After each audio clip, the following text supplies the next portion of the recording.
What is going on, everybody? BobbyFi back with my man Eric Sheets Haber. We are going to be bringing you a video show for today's baseball slate. We talked a little bit about on our NBA slate, a little bit the early season struggles, sort of that up and down, some close calls. We're ready to get back into it today. Sheets, any overview on the slate before we jump right in? Yeah, I mean, starting with the pitching, there's actually five guys that are kind of dominating my player pool, my pitchers pool, and I'm really just torn between where to go between all five of them, actually. So it's going to be interesting, actually, and one actually a sixth, which might be my favorite one on FanDuel, which we'll talk about. Yeah, that's where I'm starting off. All right, well, let's get into it.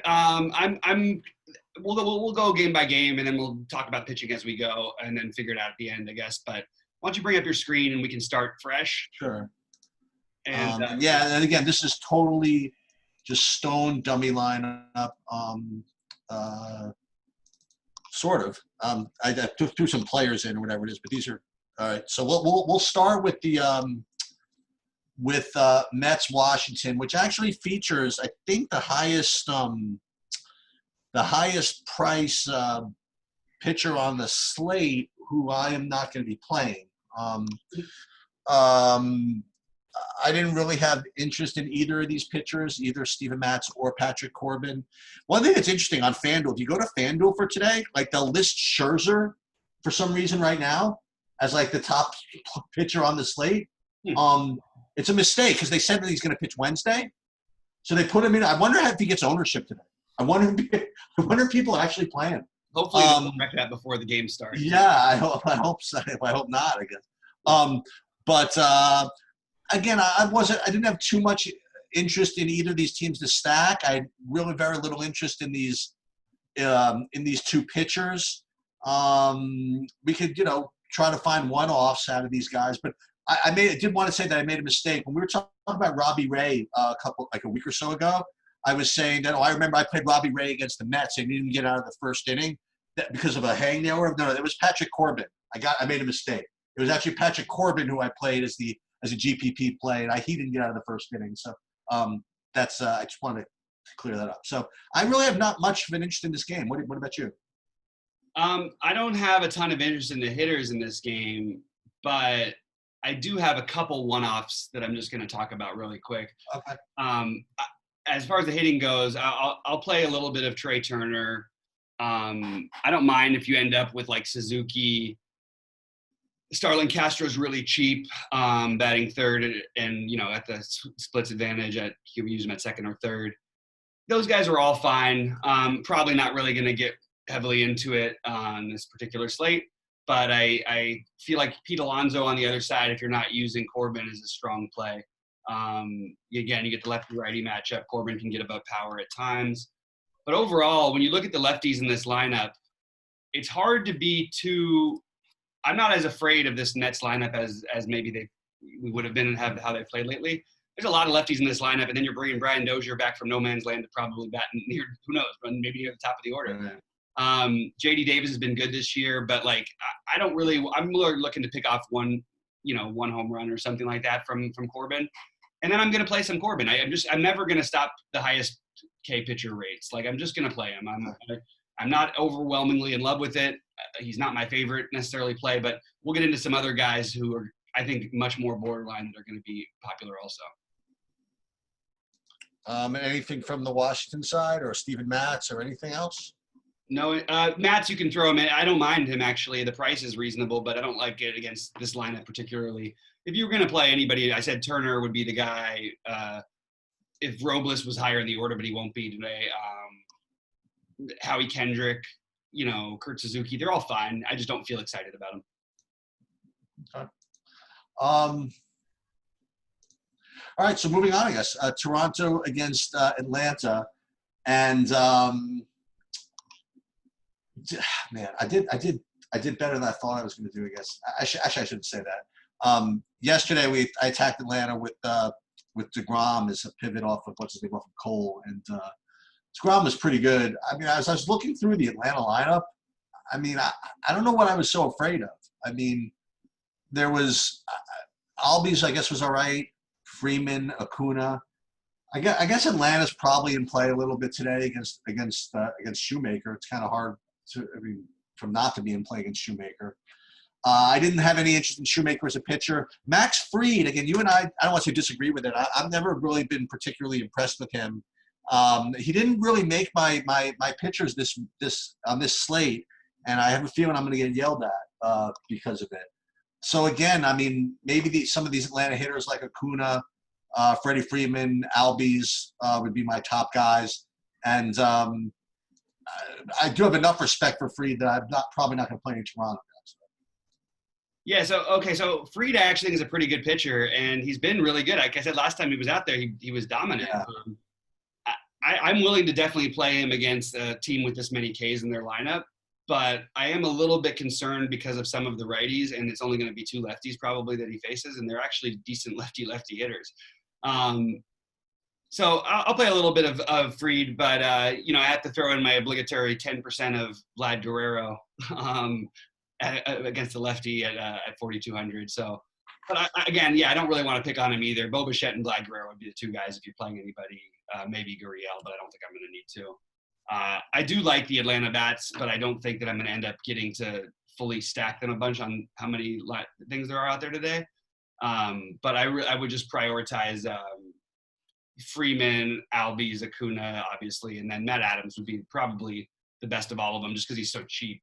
If you need the money on DraftKings at first base, I actually like Matt Adams' power against Shoemaker a lot. Okay. Now again, just so you guys know, it's not that we don't like anything on the slate at all. It's just that, just sometimes they just come a little bit later. So for example, I mean, Miami, Baltimore, a big friggin' barn burner back from COVID-19. And you got two teams of terrible hitters that I think I want to play both of. So it's Caleb Smith against John Means. I don't want to play either of the pitchers. I'm kind of interested in both of these teams as teams to stack and teams to play some of from the hitting perspective. Miami, I guess if I had a favorite, I don't really need a favorite. I mean, Villar, Brian Anderson, I guess. But I'll play a bunch of them against Means. Means stinks. And then on the Baltimore side, the guys we usually play, right? So Nunez, Alberto, Iglesias, I guess, is good here. Austin Hayes, and I think both these teams are pretty in play on this slate. Yeah, I mean, I don't think for this particular slate I'm going to do it, but if you wanted to get Aguilar, VR, Anderson, those would be my priorities. Depending on where Sean Rodriguez bats, you can always play Cervelli if you did want to stack them, or Lewis Brinson, depending on, again, where he bats. But I'm not excited about it. I'm not excited that much about the individual bats from Baltimore either when I just look at a lineup of guys who I really don't want to commit my stacks to on this big of a slate. So I'm personally, I'll take some shots on some of these guys. I just don't think I'm going to end up stacking them very much. And it's partly just because I don't like any of the individuals that much. And there's plenty of other places to pick on this slate. So I'm not as into it. I actually think you could make an argument for both pitchers in this game. It's good hitting weather, but John Means I don't think is as bad and can limit damage. And you could just roll through some innings. And he's 6.4, but again, not exciting. Pablo Lopez, again, Baltimore can strike out, maybe up his strikeout upside. But again, not very excited about it. Just wanted to throw that out there. Oh, I thought we got Pablo Lopez pitching and not Caleb Smith, huh? I got Pablo Lopez in mind. Okay.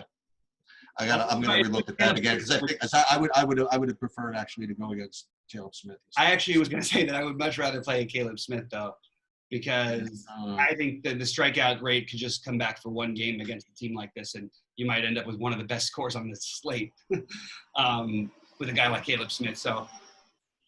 He's been maybe my excitement about this game should be tempered a little bit. There's other hitting spots. I know I'm going to keep saying that, but that's because there's some good ones. Yeah, so we're going to have a problem coming later. But we'll get to the problem we have coming later. One of the problems is I don't love 19 different stacks today, which feels good. You know what I mean? I kind of like it. It's keeping it easy for me for the hitters. Yeah. So here comes issue number one. So issue number one for me, and this is not the biggest issue, but issue number one for me is this next game. So Milwaukee White Sox has, this is my issue. It's got one of the pitchers I really want to target. I mean, they have five pitchers, and one of them is Woodruff. And the problem is that he's going against a team that I just love freaking playing the hitters from. So it's a little annoying. But Woodruff, just on his own, even against in this matchup, is a pretty is one of the top. You know, I guess I make him five pitchers pretty equally. He's one of them, and so I like him. And you still have this Lucas Giolito thing. You know what I mean? It's and we talked about this before the last time he pitched, and he was I don't know how he did. I think his first start he was really bad. Yeah. The second start, I don't know how he ended up doing. What's that? He was excellent. Yeah. So, and Milwaukee does like to strike out a lot. So I'm not going there. But you know, you could try to talk me into why you're playing him. I'm not playing Giolito. I just think there are better options for me. And I think that I guess I have to look at the White Sox hitters also. I don't know. Maybe this is going to be the slate I get off of them. That's going to be my comment. I'm probably going to play some Woodruff, maybe not as much as otherwise, and I don't think I'm going to play as much White Sox as I usually would.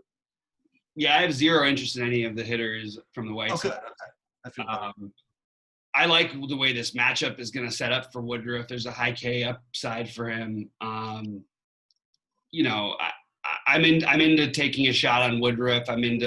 But I'm also into Giolito. So both those guys are two priority pitchers. The only hitter that I really have interest in this game is because of his struggles, his price finally got moved below 6K. And not that it's an amazing price, but occasionally Giolito can give up some opposite power. And he did have a nice, a nice 2-hit game last night. Maybe we're starting to see Christian Yelich come back. He's always been a monster in that park, especially against righties. So I think playing him as an off-the-board one-off is kind of interesting. But again, that's just a one-off, sort of a weird play to get away from Coors.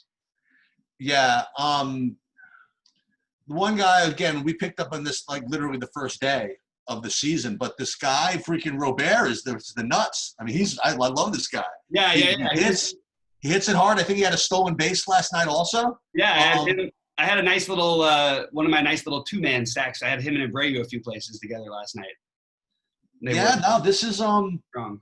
This is a tough team. They're always in there. I don't know. I might play one just because. Sure. It depends on how many lineups I play. I probably am not going to play enough lineups to get to it, but I do like a lot of these White Sox. So I'll talk about it. So Luis Robert I like, Moncada. Again, this particular matchup is not the greatest. So Abreu I prefer against lefties. Grandal we talked about before. He's maybe not in this spot. Yeah, so maybe against a good righty is not really where I want to go after these guys. I'd rather, you know what I mean.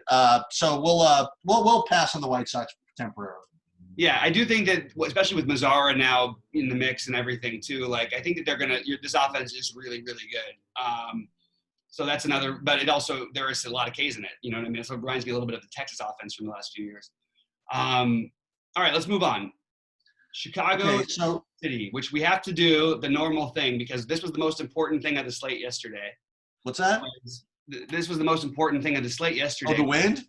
The wind, yeah. So I pivoted over, and he didn't have a high K rate, but I pivoted over to Alec Mills, and I had him 65%, and he was 20 points, which was great for last night's slate.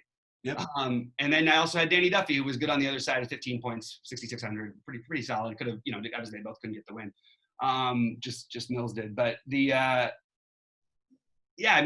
now I'm looking at the total, and I have to pull up my weather page because I usually wait till later.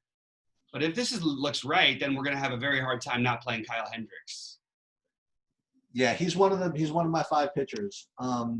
He had just a elite game his first game out. Second game not as good. The guy is a great pitcher. I mean, that's for sure, and that's why those 9 strikeouts kind of came out of the blue in his first. But it's not like he's facing the freaking 27 Yankees today. You know what I mean? Like there's plenty of strikeouts in the Kansas City lineup, And even if there aren't, I mean, like you said, if the wind is what it is, I mean, he's a smart pitcher. He's a good pitcher. I mean, he could cruise through 6 innings with very little stress. You know what I mean, against this team. So I definitely think he's incredibly in play.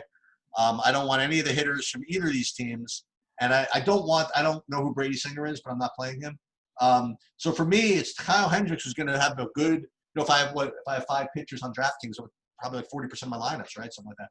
We'll have Hendricks. So I like that call, and especially with the wind for sure.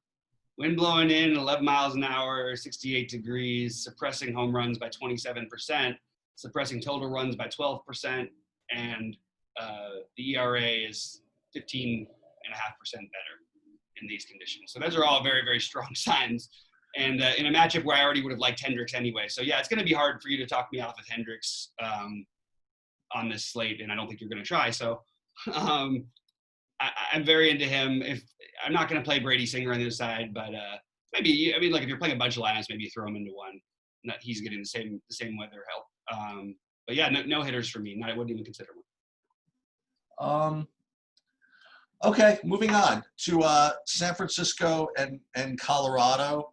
I would just say, just to be careful, because both of these pitchers have strikeout upside, right?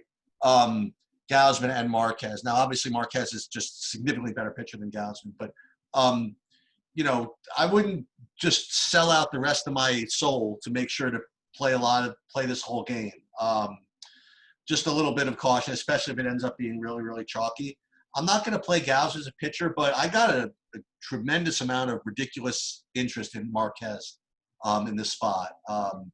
You know, if he's going to be lower owned because it's Coors, I mean, they're still playing freaking San Francisco. He's just, you know, he's got real elite strikeout ability, and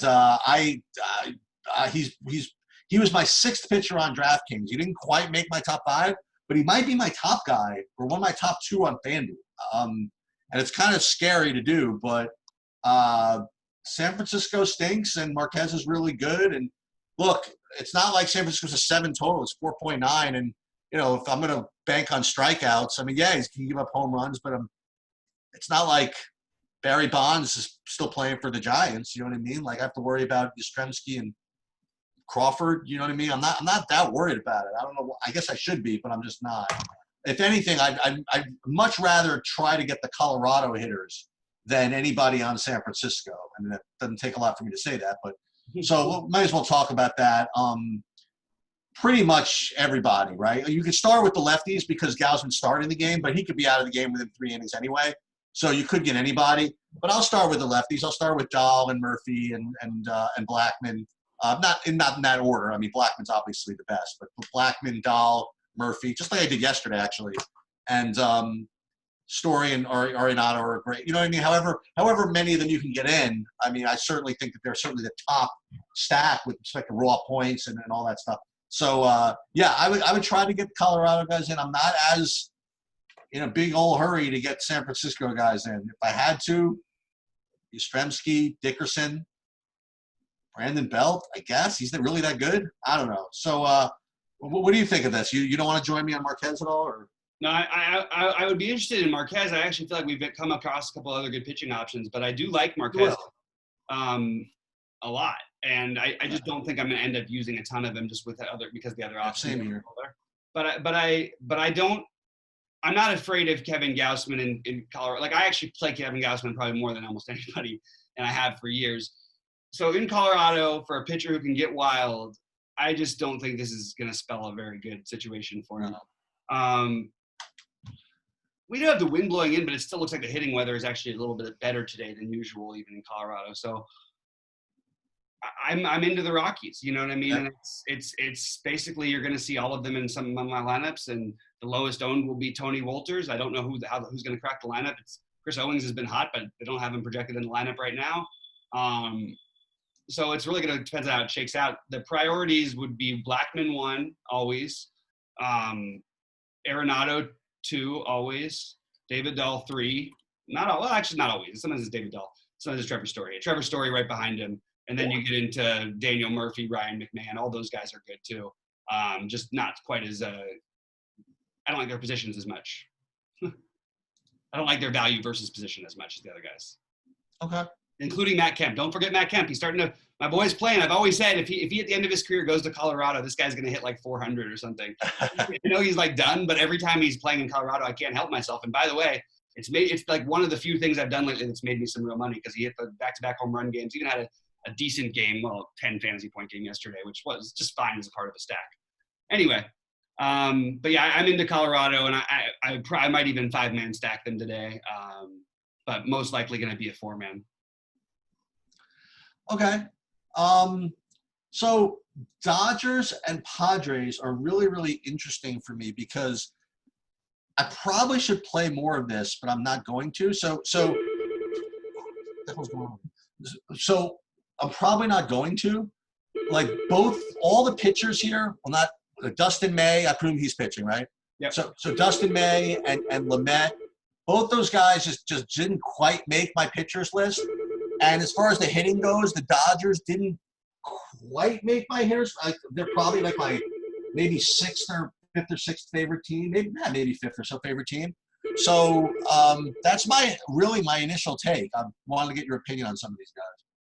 Yeah, I think that there's merit to taking some of the Dodger bats. Like I think they make great sense for like one-offs as lefties, the lefties especially. So Seager, Peterson, just the usuals, assuming that Bellinger obviously and everybody's playing tonight. I think that I would just sprinkle those guys, and I don't think I'm going to go for a full stack. But you could always stack the Dodgers. I just am probably going to play the expensive lefties and hope for my home run, which I think they all stand a fair chance of doing tonight. So that's a little bit, and I think they're going to be fairly low owned. So I kind of like going that route. I got one out of Jacques last night. Yeah, Jacques got one last night. My boy Seager didn't, but man, is he putting up – he just does it every day these days. You know what I mean? Did you end up playing him for MVP or no? No, I didn't end up getting the bet in, no. But I have some personal bets versus other players where I'm getting odds. Okay. But, yeah, anyway. So Seager, yeah, I mean, he looks great. So Seager, Peterson, Muncy, and Bellinger. Preferably – I think Muncy would be the bottom of the list only because, I guess, the price. But I like all of them fine. You like Dustin May at all? Not going to go there on this slate. Okay. Anything on the Padres on the hitting side? Not really? Nothing that stands out. All right. So Texas and Oakland, we get to another the pitching. We get to the pitching debate here. So we have two guys that are going to pop in models that are going to get some decent ownership, and you got to tell me about this Luzardo character because he's showing up as projecting really well, and I know what people love. People love to do this. They love to play guys like this, and I mean he's in my 5. Happy Tuesday, everybody. BobbyFi back with my. Sorry about that. Oh, he's in my 5. I mean I don't know how much I'm going to play him. I want to do a little more research on it. And Lance Lynn has just been freaking on fire. He's been bringing the heat. And Oakland coming off a 10-run game. I like to attack those situations. So I think both these pitchers look to be in really, really good shape, and to the point where I'm not too into any of the hitters from either team. Yeah, I feel that pretty much sums it up. I don't really have, because he's been so on fire and he's going to project well tonight, I just sort of like other pitchers that I probably am going to play over Lance Lynn, but I certainly understand the play. And I just don't think I need to go to the other, like I'm just sort of into my little group of the pitchers I've got, but I will have some Lance Lynn, don't get me wrong. I just think that I kind of like a few guys better. So you like, you prefer to pay the extra $500 for Corbin?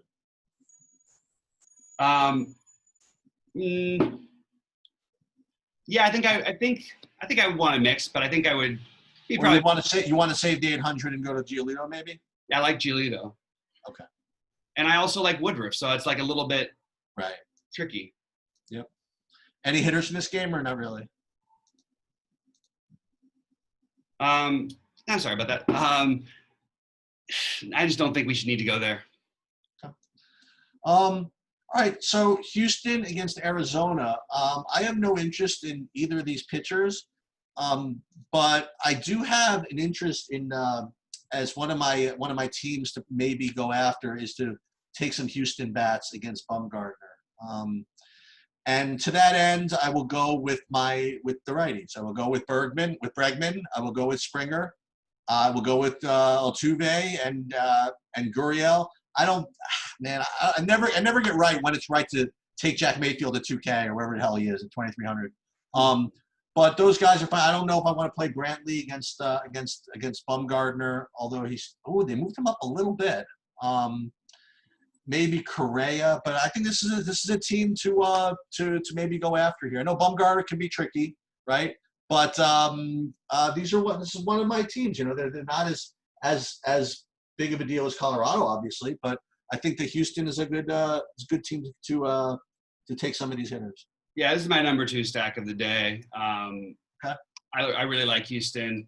I'm okay with picking on. I know he's been good. He can be good at times, but I'm very, very much okay with picking on Mad Bum. I think I would prefer to do it in like 4-man stacks again. I know I keep saying this for other things. Like Colorado would be a better 5-man stack. This is a fine one, but it just like you have a decent enough pitcher that we should probably at least like consider that maybe he limits a little bit of damage through 4, so you lose a few innings. Yeah. So, the priorities though are the normal guys. The highest one would be Springer and Bregman, followed by Altuve, and then it's sort of all the guys are pretty similar. But I like Correa fine. I'm okay with Brantley. I'm okay with playing a little bit of everybody. But Maldonado and Toro, if I'm playing a 4-man stack, or even if I do decide to do a 5-man, those guys make sense as value savers. You like any hitters from Arizona? From Arizona, it would honestly just be David Peralta, but his price is too high for what he's done. Eduardo Escobar is fine. I like that fine. I'm just not like in love with any of that. Okay. The final game, I mean, we go back to everybody's projection darling, and today I don't think that he's going to be as highly owned as he has been. I mean, Andrew Heaney against Seattle seems like kind of a lock here, no? I don't know. I mean, the thing is, there are a lot of guys in this range that you can play. Like Woodruff's a really good play, and Lynn's a little more expensive than this Luzardo, whatever it is. But you get Haney going against Seattle. I mean, let's go. I don't know what else to say. Yeah. And I'm not into this Justin Dunn. Probably just on par with Houston is I would take the Angels as my next bunch of hitters. So you have, I mean, it depends who cracks the lineup, but you can get Brian Goodwin in at 3,300. You can get Ohtani, who's been swinging it pretty well, I guess. I don't know. Is he hurt though? I don't know what's going on with him. I don't think he's playing today. Oh, that makes things better. Well, you got to know him and know Trout. No, Trout, I think might play today. Yeah, so 6,200. That's so sick. Oh man, it's so hard. Maybe it's going to be hard to get all these guys in, but Rendon. They have really cheap other guys in their lineup, so you could. Upton, I guess you could probably got to play him. Yeah, you got Upton. You've got La Stella down near the bottom. Maybe this is as exciting as I first thought, but it's not certainly a good matchup. Yeah, it feels good until you look at the actual guys. But I mean, like Rendon and these guys are still good plays. Like, so this would be the third team that I'm mixing in. I'm not really playing anybody else from the other games much other than one-offs, except for Houston, the Angels, and the Rockies. I will play some of the Dodgers, maybe a two-man or something, but Brave maybe a 2-man. But I don't think I'm going to go for full stacks for these. I do think the Braves would be the next one you'd argue the most that makes the most sense. So you'd say Rockies, Houston, and then Atlanta? I actually have more players from what's it called right now, but yeah, I think I would prefer. I think Atlanta as a stack might get there bigger than a team like the Angels would. But I like the Angels too, so I don't know. It's really close between those two for me. You know, we didn't talk about hitters that much. Maybe we should revisit a little bit. You like anything from Washington? I just didn't feel like we kind of glossed over. And I looked at my initial runs and I saw that they were kind of like my fifth favorite team. I didn't even really talk about that at all. So who were the guys who you stood out to you? Because I said Trey Turner and Howie. Yeah, there's Turner. I guess is Kendrick. Is he still playing? He's still. Yeah, Kendrick would be a good play. Yeah. Okay. Yeah, I'm not playing Eaton against lefties. So it would be Turner, Kendrick. I guess nothing that spectacular, something like that. Okay. So yeah, you know what I think this slate's shaping up for me at least, where sometimes what I'll do is I'll just lock in like one or two pitchers and spread out the hitters. I kind of hate doing this, but maybe I'll lock in on a couple of teams hitting wise. Yeah. And spread out the pitchers a little bit, because I do like 5 pitchers, maybe 6, if you include Marquez. So maybe that's what I'll do. Maybe I'll concentrate on the hitting a little more, and spread out the pitching rather than what I usually do, which is just really concentrate on the pitching and spreading out on the hitting. Yeah, I mean, I'm with you a little bit on that, because I do like Kyle Hendricks a ton. I do like Heaney a lot, and I like Giolito. I have Hendricks the most of all those guys right now, given weather the bump up. But then just beneath them, you have Woodruff and Lance Lynn, who are kind of interesting. And then you mentioned your boy Marquez. So it's a little tricky because there is a lot of good options. But certainly all these guys, because there's not so many stacks that you like, if you can get your stacks right and then maybe find some good one-offs. I do think today I'm going to encourage you to people to look at ownership more than usual. Not for baseball necessarily more than usual, but it hasn't mattered because we've had so many good stacks to pick from. But we have a little bit less of that today. So it could get a little bit condensed. And in that case, you might need to pivot. So hit me up later. We need to talk about that. I'm going to finish editing my NBA lineups. Sheets, any other final thoughts before we get out of here? I guess I could go through my hitter ownership percentages really quick. Go for it. Charlie Blackmon, Nolan Arenado, David Dahl, George Springer, Alex Bregman, Trevor Story, Pete Alonso, Daniel Murphy, Mike Trout, McMahon, Upton, Altuve, and Ozuna. So, you went through that really, really fast, but I totally forgot about McMahon. I definitely want to make him almost like a priority, right? Mm-hmm. I do. What position is he nowadays? Second base, you could use him at. You could use him at both. Or first, but I mean, Murphy. So anyway, so that's where we're at. So Sheets, final thoughts before we leave? Yeah. So not sneaky stack. You know what? Maybe this is the time that the Dodgers just kill this Lamet, especially if he continues to be as wild as he was in this last game. It's not a bad argument to stack the Dodgers. I actually think that could be interesting. I like it. All right. So that'll do it. All right, guys. Hey, thanks so much for tuning in with us. We will be back with you tomorrow. For Sheets, I'm BobbyFi saying good luck tonight.